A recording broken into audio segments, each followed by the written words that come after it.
Here you guys come. Thank you so much for joining us. We're so excited. We've got over 250 people that have registered for this webinar. We're getting almost it, so it's a lot of folks. So we're really excited you guys are joining us. I am Sarah Cooperman. I am the CEO of SCW Fitness Education, of Water in Motion, and also of Seat Fitness, which is the new chair-based active aging program, which is wonderful, very exciting. We have some wonderful presenters with us today. We have Joshua Craddock, Siri Chalazi, and Ellen Deward, and we're thrilled to have them here. We're going to be talking about the flexibility of yoga. Love it. How clever is that? Yoga has long been associated with just improving flexibility and has been represented in this very narrow scope. But what we're going to do today is we're going to talk about all the different ways yoga has been integrated in, from yoga hit to yoga sculpt, yoga lattes, yoga cycle, blah, blah, blah. It's an amazing low impact option to improve not only flexibility, but also mental health, strength, recovery, wonderful modality. So we're going to look at how we're going to implement this in. And I'm going to start by introducing Joshua Craddock. He's worked in the fitness and wellness industry full-time since graduating with degrees in exercise science and sports studies. Poor guy, has nothing to do with his free time. He's extensive experience in strength and conditioning for young athletes, personal and small group training, exercise prescription, and program design. He's a yoga instructor, boxing instructor, meditation instructor. I don't know what else he doesn't instruct. And then we've got the beautiful Siri Chalazi, who she always gets embarrassed when I do this, but I do this all the time. She's got an MBA from Harvard Business School, a master's degree in public policy from Harvard Kennedy School. She's also got a bachelor's in chemistry and physics from Harvard College. At least we're getting a little closer to the fitness industry.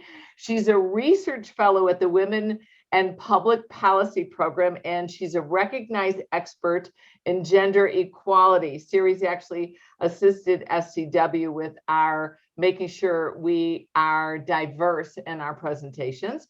And she is a lead trainer for cardio yoga.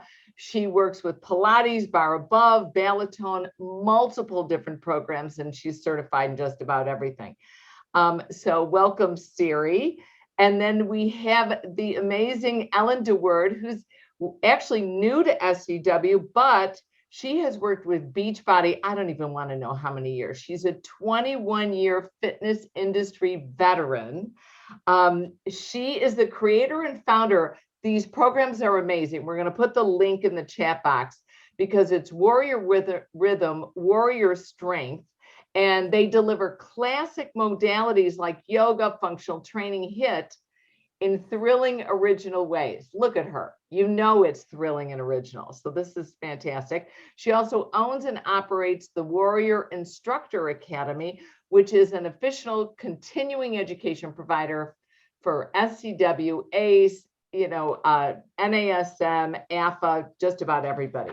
So Ellen, I'm going to start with you, and I'm going to talk about how you created these programs. I love that they're called Warrior Rhythm, Warrior Strength. It brings such a sense of power, but you've integrated yoga into it. And why did you do this, and how did you do this? Oh my goodness, I'm so happy to be here, and thank you all for hopping on. I felt like there was a huge gap between traditional yoga and classic group exercise. And I found that there's a lot of people that are really looking for something sort of to bridge that gap. And I feel like that's kind of what the Warrior programs provide. And I love that you honed in on the word warrior, because our programming is really all about like self-confidence and unleashing your inner wild thing. And so I love that. Inner wild thing. That's fantastic. All right. You guys that are on this webinar, I told you there's about 250 people that are registered. We already have about 76 of you that have logged on. We'll end up with, almost 100, probably in the 80s or 90s. You can ask questions. We love to know where you're from. I see people from from Northern Virginia, from Vancouver, from Massachusetts. I love you to type in where you're from. City, state, country, go for it. Ocala, Florida, love that. Northern Virginia. We've got someone from Pennsylvania. I love that. Use your chat box. Most of us know where that is already, but if you don't know, move your mouse, go to the middle of the screen, by that green share button, scoot a little bit over to the left, and you're in your chat box.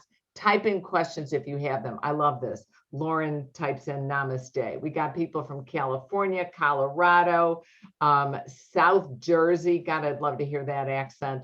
And again, all over. So Siri, well, you transitioned really from, I would say, more of the business world into the fitness world. And where do you see the position of yoga in that? Well, yoga has been one of the hottest trends in the fitness world for the last, I would say, almost 20 years, actually. And we've gotten to now the stage with yoga where first was just pure yoga. And then, as often happens, once that gets very popular, people start experimenting with fusions, right? So now we've got yoga fused with Pilates. We've got yoga Lattes. We've got people doing yoga in combination with complementary modalities like cycling or kickboxing, or even for runners, there's, programming that integrates yoga with that. Where I think we're going next is we've explored the physicality of yoga, which is fantastic. And there's certainly lots to explore there and even more. I think where we're headed next is exploring the mental aspects of yoga, right? And the true philosophy of yoga. And Sarah, you mentioned briefly in the introduction, I'm a lead trainer or content innovator for cardio yoga, which is all about that. Is we do, functional fitness training. Yes, there's some traditional yoga poses involved that people will recognize. What the true yoga in cardio yoga is the yogic philosophy of integrating your physical body with your thoughts and your emotions, and going a little bit deeper than just squat and lunge and bicep curl, which of course is great. But the pandemic has made it so clear that our people don't just need physical fitness, right? They need tools to build mental resiliency and emotional stability. And we know as fitness professionals that exercise can help with that. The endorphins, right, that are generated, the wonderful side effects of exercise are all those good things. So I think that's where yoga can really help take us to the next dimension, is starting to work not just on our physical bodies, but our whole integrated beings. I love that you bring that up. The name yoga, yoke, which is, it fuses the mind and the body, but it does work with the yoga cycle, yoga hit, yoga Lattes. I do find it's interesting that a lot of the fusion programs use the term yoga in the beginning, but I like that cardio yoga talks about the cardio first. Like maybe it's cycle yoga, maybe it's hit yoga, a little less intimidating if people are nervous about integrating yoga. Joshua, you integrate yoga into a whole variety of programs. And you also are a meditation instructor. Where do you see the influence of yoga landing? So to me, like, yoga is first like a mindset. We already kind of mentioned it. Union, yoke, creating one sense of being, kind of using your approach to unlock anything that you want access to, whatever that is. So let's say we have someone who's wants to get better at exercise. What is their goals? Wants to perform better as an athlete. If they're coming into the gym, they're going to classes, they're working out, and they're tuning out, right? I think people like to come and they like to read their book on the treadmill, right? So they come to a class, they come to the same class over and over. I think what yoga is really teaching us is check in, right? Don't check out, check in. Be mindful, be present, be embodied. And you can pretty much then make yoga anything, right? It doesn't have to be down dog. So if we're doing functional movement drills, all of a sudden I'm having somebody have to do something that's challenging their mind, and they have to be fully present and fully embodied with the movement that they're executing. So I'm a big proponent of that. Actually, Yuri Rocket, another person affiliated with SCW, he was one of the first people that I knew that used this term, mindful movement specialist. So it's not necessarily you're teaching exercise or you're teaching functional training, you're teaching mindful movement, and mindful movement can be across the board. And then we said meditation doesn't have to be mindful movement. It doesn't have to be movement. Mindfulness when I'm driving my car, mindfulness when I'm changing my clothes, mindfulness when I'm reading my book and not scanning the whole page and realize I didn't remember one word that I just read. And I'm the first person who needs work on that, which is why I show up and I practice yoga on a regular basis. And I think it's something that we need to bring to the population at large. And how do you work with a lot of athletes? Yeah, yes, How ma'am. how do you pull the athletes? I always feel like, how do you spoon feed? How do you sneak that yoga in there to get them, into it so that it's not as scary? That's a really good question. The first thing is I talk to them about breath, and pretty much, I mean, there's maybe like curling or something, right? And no dismissal to that or anything, but most sports though are based on endurance. They have some kind of cardiovascular factor to them. So I say, do you think that breathing is an integral part of your sport? And if I can get them to buy into that concept, which pretty much all of them will, then getting them to train their breath is huge. And then once I get them to train their breath, then I can talk about them training their breath in their hang cleans or in their walking lunges or in their sprints. Are you in control of your breathing? Are you mindful of your current state? And so that's one way that I do it, is through the breath initiation. Oh, that's great. That's great. And Ellen, again, you've integrated yoga into a variety of very powerful practices. How do you sneak it in? What was your inspiration to pull it in? Oh, well, it's funny, just to kind of piggyback off what Joshua said about scanning a page of a book. I mean, there have been times where I'm on the phone with someone and I'm eating something, and then I get off the phone and I'm like, where'd it go? I mean, I wasn't done. I didn't eat that, but I ate it mindlessly. So I do think it's so important. And I do think that yoga is more popular, relevant today. Like I almost think I don't have to sneak it in. I think people want to identify as a yogi. Like they want to be someone that imagines themselves a yogi. I know that I did.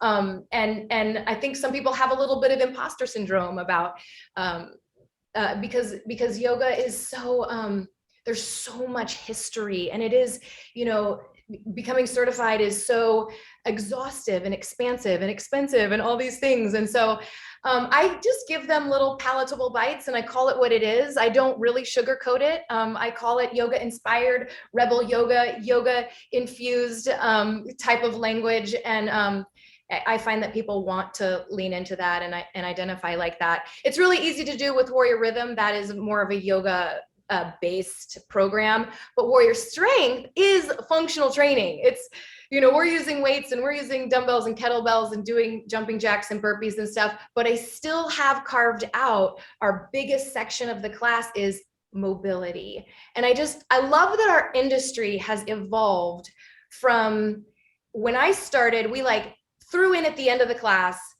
flexibility, so some stretching and some core work. The very end, it was like this afterthought, like let's do a million crunches and then let's stretch. And now today, I feel like we've evolved into weaving throughout and even starting our classes with mobility, AKA yoga, some yoga poses, and connecting to our core, connecting to our breath, making that, mind body connection right away. So, and I think you're right.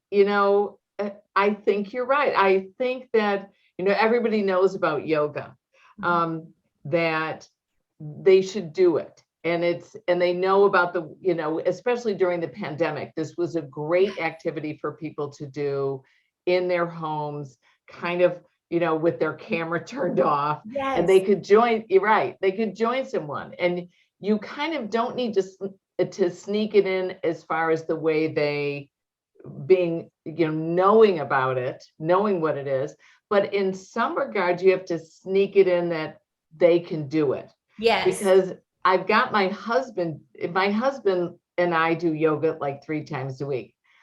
This is terrible. Thank God he's not watching today. But it's the funniest thing you ever want to see when you see my husband. I mean, he's this short Jewish lawyer. I mean, doing this yoga, it's just, he should be embarrassed. But I'm very proud that he's doing, and he's the one who nags me because it makes his back feel so good, because the pain going down the leg has virtually disappeared when he does the yoga. So I think you're right that this pandemic makes it acceptable. But I also think it's kind of right that they're, especially guys, are still a bit cautious about it. I see you nodding, Siri. What are some of the ways, the flexibility of yoga? How could we properly program yoga or yoga concepts to our existing clients? Yeah, I was nodding. First of all, because I'm so completely on the same page with Ellen and Joshua and everything that they've said. But there was a great question in the chat from Terry, who was asking, what do you do with older populations who won't go down on the floor? And I think that's just one of the many great examples of modifications that we can make. And somebody else was chatting me, Diana, about chair yoga, right? So we've talked about how yoga is, yes, it's certain postures, but more importantly, it's using our breath to help connect and yoke our mind to our movements. So whether we are standing, maybe we're holding onto a wall or a bar for some additional balance support and doing balance exercises there, or maybe we're sitting down. I took a fantastic chair yoga session with Jeff at the latest SCW Mania in Boston. We were seated the whole time. We didn't get up one time, but we were very focused on mindfulness, on breathing. We were, coming into and out of poses. Some were static. We would hold a pose. Some were more dynamic. We would move in and out. We would string multiple poses together to create little vinyasas, right? So we have to open our mind a little bit beyond the traditional specific poses. And, many of them are on the floor, right? But we can open our minds to realize that so much more can be yoga. Even taking a moment in a fully standing class to work on mountain pose, where you're just standing. Arms can be down by your sides or arms can be reaching up by your ears. But the way you cue that and the way you get people to turn their attention inwards in that mountain pose, right?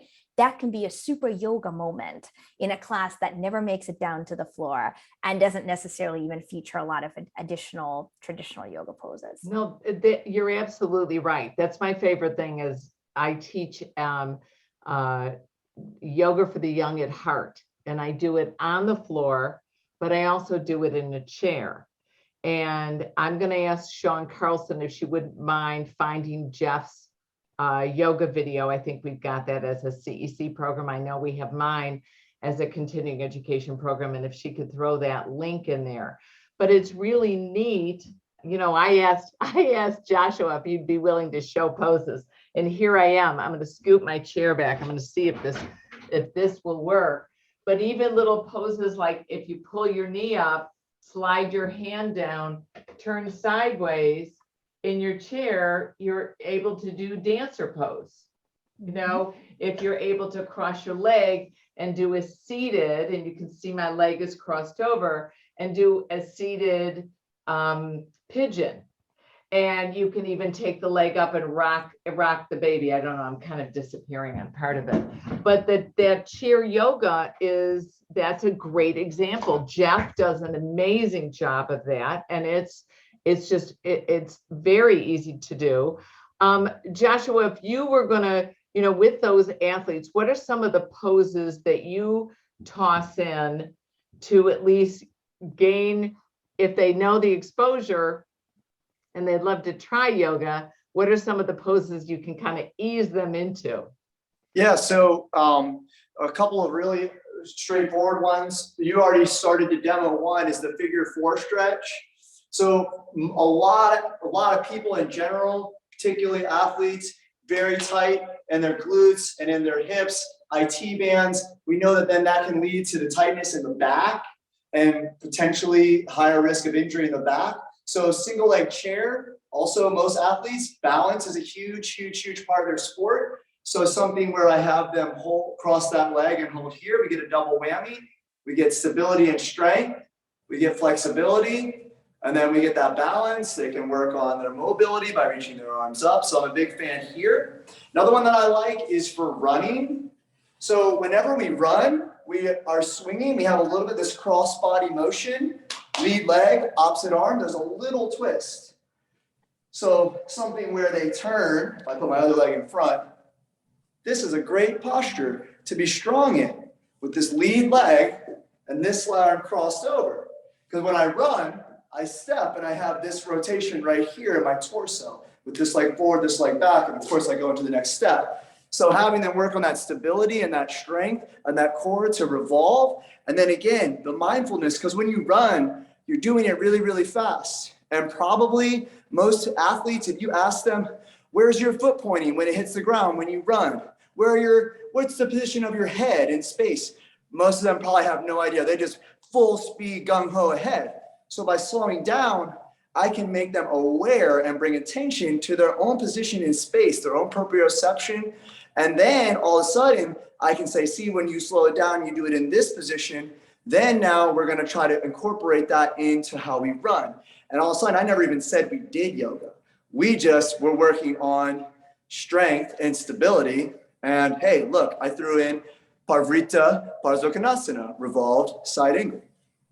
Yeah, and that really makes it palatable because it gives it purpose. You know, that rotation when you're running. When you're running, this is what you do. Here's a pose that you could do. If you apply it to a real life activity, whether it's walking and you're a grandmother and you're going to be pushing strollers, they have to understand that you're doing that cross crawl. And if they have that application, it makes it more palatable. Some of the different modifications that we can integrate. Alan, what are your thoughts on how can we take those active agers and possibly use rolled up towels or mats or different pieces of equipment or just different positions that help us with these modifications? Yeah, I think not even just the active agers, but anyone who has trouble getting down to the floor or bearing all their body weight on their small wrists or something, just for the sake of inclusivity and success, I think it's important that we think in terms of bringing the floor closer to our participants. And so that can be a towel, that can be a sturdy stool, that can be a chair, that can be benches and risers, that can be yoga blocks. But I like the language of bringing the floor closer to them. And then also, I think it's important to let our students know that there are certain kind of safe poses that they can always hang out in or wait in. Like, for example, mountain pose, which is not just standing there, it's very active. We're engaged in mountain pose, child's pose, downward facing dog. Like, they have these poses that they can wait in. And we'll pick them up. We'll come back through, we'll pick them up. They can join in when they're ready. And what are your thoughts? I mean, because I've always looked at your program, The Warrior, I think about the strength. What are your thoughts on different poses or how can yoga improve strength? That's such a great question. I think that yoga does two things so amazingly well, and they're totally opposite. Those who are like naturally hypermobile and very flexible, like me. I have hypermobile joints. I was just born looking like yoga girl. And then some people are tight as a knot. Maybe they're an athlete or a runner for whatever reason, or it's the way they were made. And I feel like yoga can take the person who's tight as a knot and soften them and open them and give them mobility and range of motion. And then yoga can take the hypermobile person that maybe doesn't have the core strength and the joint stability around the ankle, the knee, the hip, the spine, the neck, the shoulders, and give them that strength and stability. So it works both ways for all of us, depending on what we need most. Okay. Oh, that's great. Could you, I'm also, Sean Carlson is helping us run this webinar. Sean, I'm going to ask you to put a link in to the Warrior Strength program that Alan has. And, Joshua, you were talking before about how can yoga improve mental health and how can it also improve recovery? Great. So actually, this will lead. I was thinking, piggyback off Ellen and right into what you said too. You were like, how does it teach strength? Well, a lot of times if people are thinking that they're already strong, right? Maybe the real strength is knowing when to back off, when to take a break, right? When to soften. I love that word that she just used. And I think a lot of people are like, go, go, go, no, no, no, more, more, more, I will, I will, I will. And I think one of the things that yoga really teaches us is maybe it's time to balance that out. Maybe it's time for a little bit of calm. And I think that's actually the true strength, is knowing when to be hard and when to be soft. And that just leads right into what you just asked of like, oh, recovery. This is huge, because I think actually anybody can work out 6 days a week and get hurt. How many people can work out the appropriate amount and then fill in those gaps with something that's still serving them and largely even still making them better? I think there's this misperception of like, if I don't work out that today, I'm going to lose it, right? But in actuality, if you take a break and you stretch, you work on your breath, you work on your stability, you work on your mobility, you work on your weak links in the chain, you're actually going to see more progress in the long run. So yoga is such a great supplement in that regards to a traditional strength training program or periodization for athletes, or any kind of, cardio, running, triathlons, et cetera, et cetera. And then mental health, I think I already kind of hit that a little bit, but the balance, right? The ability to know when it's time to let go, when it's time to listen and not talk, when it's time to not do instead of do. And we live in a society that's very do, go, go, go, more, more, more. And sometimes less is more. And I think that the practice really helps us learn that. Yes, helps us do that. And that's like, Siri, can you explain a little bit about cardio yoga, about where the inspiration came from for that, but also how it integrates the cardio and the yoga? Yeah, I love that, Joshua, you used the word practice, because that to me is so key. I was, funnily enough, having a conversation with another fitness instructor who doesn't teach yoga just yesterday. She was like, I can't teach yoga because my mind goes a mile a minute. And I said, well, that's where the practice of slowing down, right, and mindfulness comes in. Just like we can train our muscles to get stronger, we can train our minds to get calmer, we can train our breath to get deeper. So in cardio yoga, this is a program that was originally founded by Stacy Lee Krause more than 2 decades ago as the willpower method. And it evolved into cardio yoga, as we call it now, over the last couple of years. And it is a strong total body, sweaty cardiovascular workout. That's the cardio piece, highly functional movements, all the fundamental movement patterns that you'd expect to see: squats, lunges, pushing, pulling, rotation, so on and so forth. But we infuse it with breath techniques. I'll show you one in just a moment. We infuse it with emotional cueing. So every movement that we make has some meaning depending on the theme of the class. Imagine that you're standing and pressing your arms out to the side. Instead of just doing that randomly, press your arms out to the side, you take an inhale, and then on the exhale, you press away what you no longer need, and then you hold your arms out and keep that outside of your space, and take another full inhale and exhale and feel your power, and know that you can keep things at arm's length that you don't want to let into your space.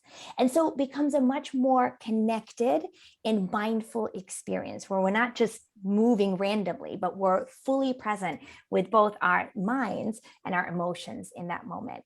Can I share a really quick breathing exercise? I was just about to ask you to do that. Just in the spirit. So let's bring our hands together. And I'd like to invite you to bring your thumbs to touch your sternum, your breastbone, so that you can feel your heart beating with your thumbs in your chest. And now I invite you to close your eyes. And as you inhale through your nose, just focus on feeling your heartbeat for the first breath. Inhaling through the nose and exhaling audibly through your mouth so that you can actually hear it.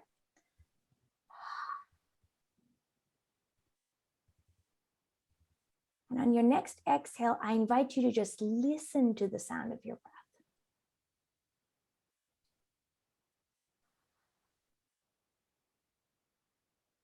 Let's do one more breath all together.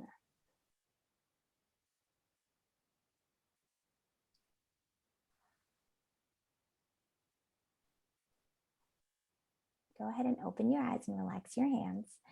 So that was maybe 30 or 45 seconds, I would estimate. My hope is that you're feeling a little bit different, a little bit calmer, maybe more in tune with your body.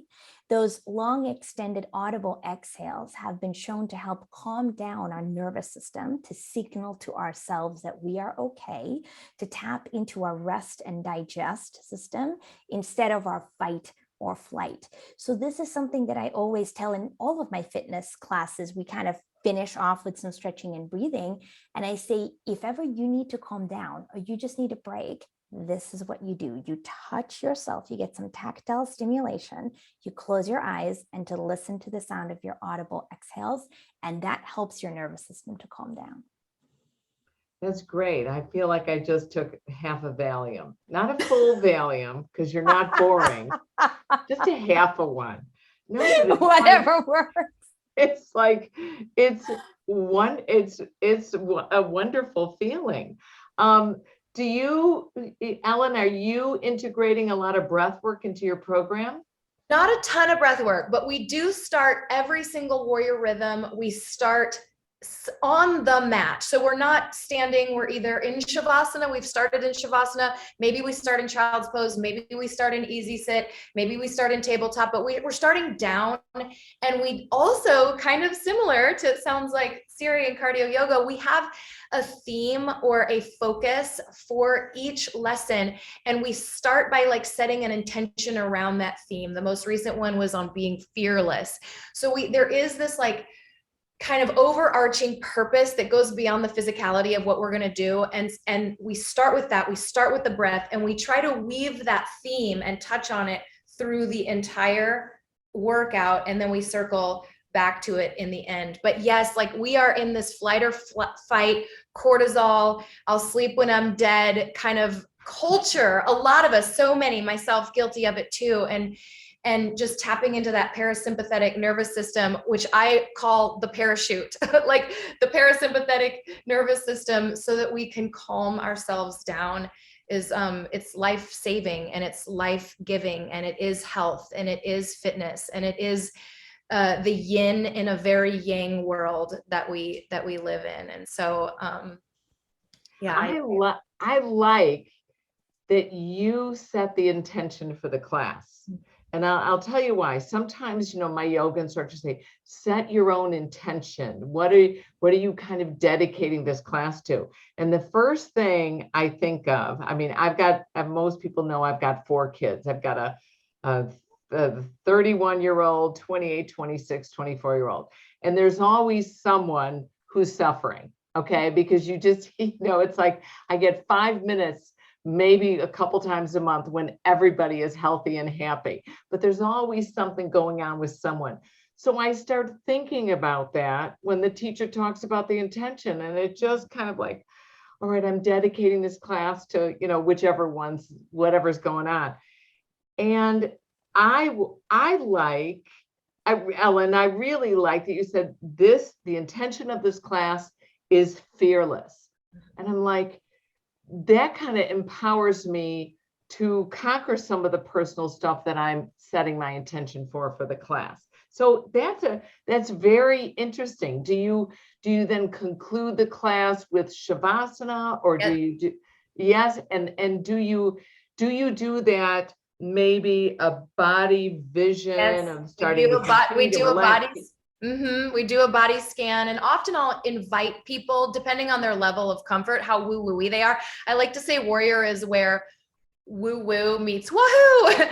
So depending on how woo-woo-y the instructor is, they can take it to a very like meditative Shavasana at the end. And I personally like to put one hand on my sternum, my heart, and one hand on my belly. And I like to like inhale and feel the bottom hand, like very much diaphragmatic breathing. And just, I talk about the parachute, the parasympathetic nervous system, and how we need that. And to your point about, we have this audience, and everyone who's on is probably a fitness professional, I would imagine. And it's just a good reminder of how much power an influence we have with our words and our voice and our instruction. And I think sometimes when we're not taking classes and being the student, I think it's easy to forget how impactful. I mean, just that little breathing technique that Siri just led me through felt like half a Valium for me too, Sarah.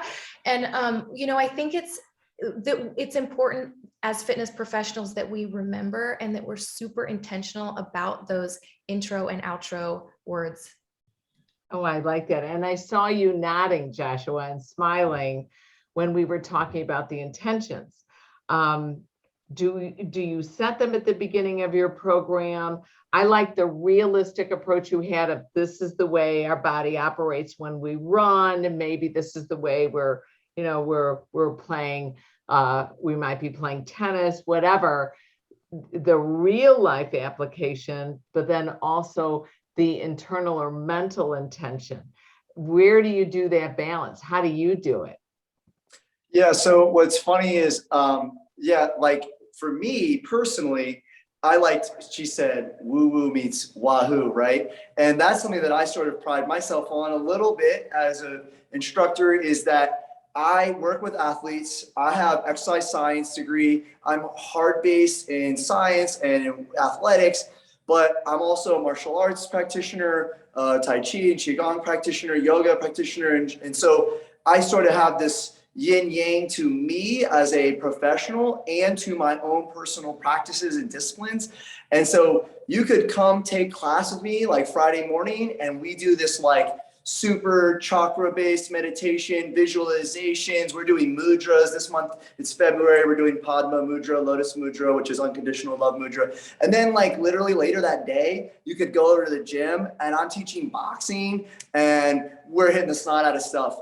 But one thing that remains clear is when I teach, I try to teach mindfulness. So when I see someone hitting the bag and they're just kind of like this, right? It's like, what's our intention? Our intention is to learn this technique, right? Or what's our intention? Our intention is to be in control of our breath, or to be in control of our stance, or to balance, or whatever it is. So whether or not they're in a yoga class or not, they're always getting a little bit of yoga slipped in. And another thing that I personally do is the beginning of every single class that I teach, regardless of modality, I welcome everybody. I say my name, I say the date, I say the time, and I say the current location. And I thank everybody for being there. And I ask and tell everybody to thank themselves for being there.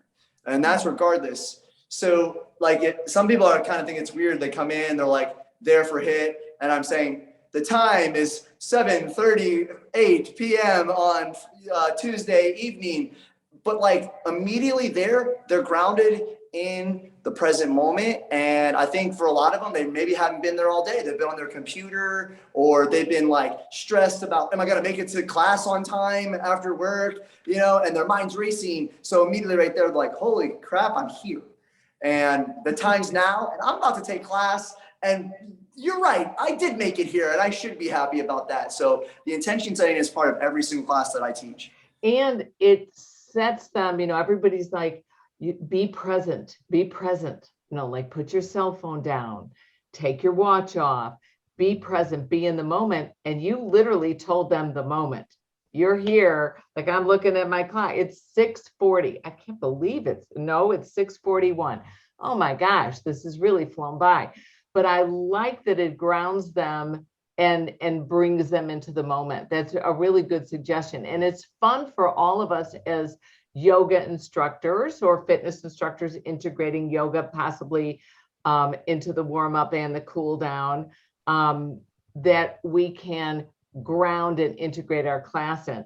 I am going to ask you guys to do this because we've got only a few more minutes left. If I were going to ask you what is the beauty of the flexibility of yoga and what's your favorite place to integrate it? I'm going to go from person to person. I'm going to start with you, Siri, and have you share. Okay, I'll share two answers. The first is my personal answer. In addition to doing a lot of cardio yoga and other yoga modalities, my secret recovery hack or tip and trick is Yin Yoga. If you're not familiar with Yin Yoga, it's a very slow modality of yoga. you get into a very, very gentle stretch. Some of the postures initially don't even feel like a stretch. They're meant to be very comfortable, and you typically hold them for 3 to 5 minutes. And it's honestly magical how your body transforms in those 3 to 5 minutes in the complete absence of movement. You are not moving. You are just holding this pose that's very comfortable, but you're being guided by the instructor. You're breathing. You're incredibly present with yourself.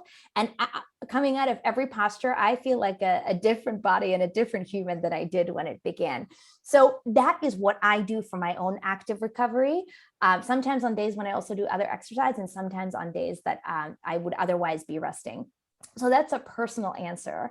And as far as thinking about as an instructor, how would I bring this to my people? For me, like I mentioned earlier, the biggest aspect of yoga is actually the yoking, the huge of the mind and the body. So I would bring some breath practice and awareness of breath to every single class. I would encourage you to do that.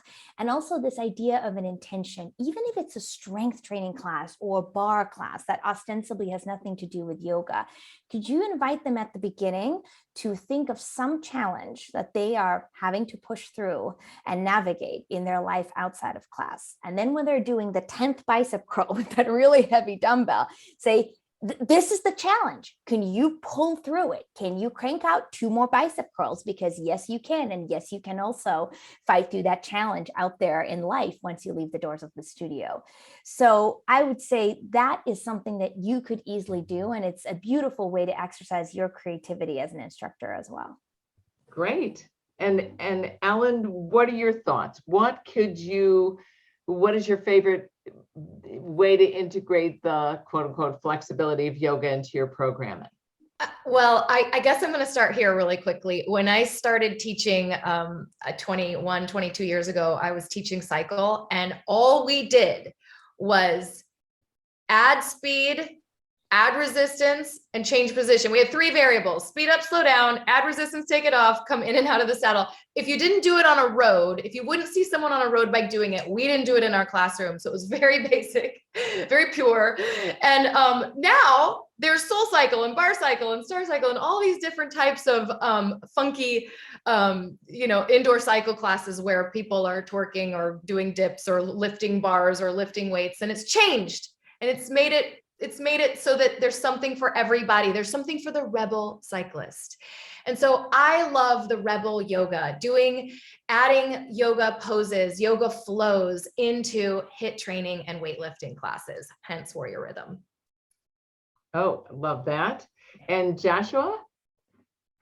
I would say number 1 is breath. Breath is life. Breath is everything. I cannot underscore that enough. Of no matter what you're doing, even if you're just sitting down, that's the definition kind of meditation. Breath, body, mind, thought, awareness. So if it's good enough for when you're just sitting still doing nothing, it's good enough for a HIIT class. It's good enough for when you're running. It's good enough for when you think you're going to hit the wall. It's good enough for when you're bench pressing, blah, blah, blah. The other thing that I would just say is that yoga is not a fitness modality. Yoga is a lifestyle, like a mindset, right? So if you can integrate it into when you walk, when you talk, I think that can be very, very, very empowering. So it's really a way that you approach your life. And the thing about it that makes it fitness, I guess, is that I step on my mat and I do these asanas or these poses that remind me of that on a daily basis. Reset, recalibrate, reboot the mind to remember my truth. And without that, I maybe could find it in different ways, but this is the traditional method that's been being practiced for a really long time, is through these postures and through these sequences and through this breath awareness. So to me, I like to be a part of that lineage and carry it forward. So I'm more of a classic yogi myself, and I love all these alternate modalities and infusions, but I kind of like back to basics, man. Down dog, sun salutations, warrior 2, shavasana. Like breathe and know where you are. So we kind of we can squeeze it into our warm-ups, into our cool downs, give them rationalizations of why they're doing something, and then pull them to the dark side, get them into the pure. And that's really fun. I'm going to show you guys our website for our Active Aging Summit, which is coming in March 19th through 20th. We got a little video here. It's a shorty. It's like 30 seconds. Here we go.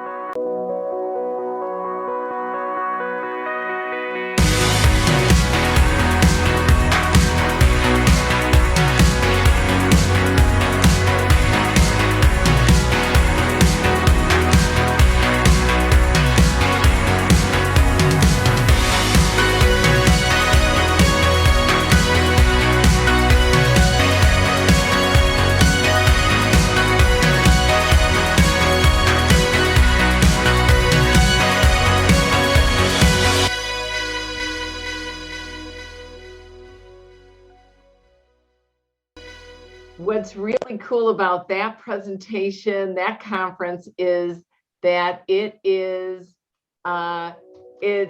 sorry about that. It's completely virtual, which is terrific. Very exciting for us to do something like that. And then I've also we have our Washington, D.C. conference, which is coming up at the end of February, and our California conference, which is coming up, and I'll show this to you real quick. Let's see if I can get to the right place here, which I can't seem to do. So I can't do it. I don't know why.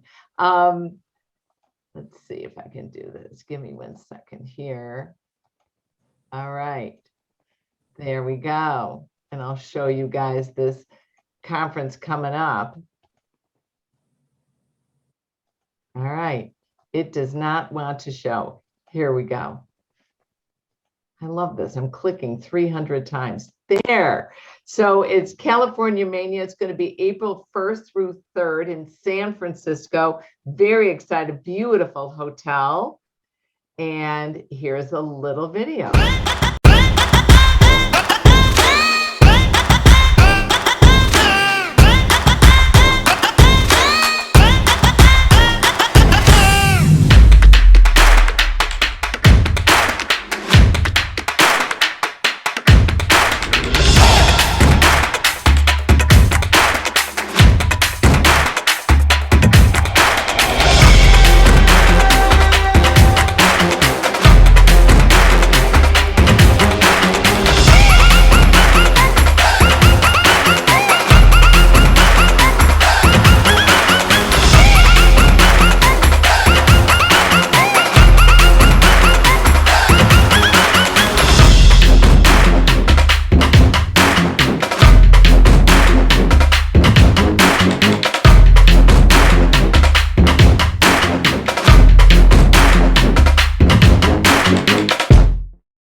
Okay, there we go. That's it. Thank you guys for your patience. Thank you so much, Siri, for joining us. So much, Ellen and Joshua. So glad to have you guys here. And thank you all for spending your Tuesday evening with us. We'll be sure to see you next Tuesday. And thank you, Sean. Take care, everybody. Thank you so much. Have a great Thanks, evening. guys. Bye all. Bye. Namaste. Namaste.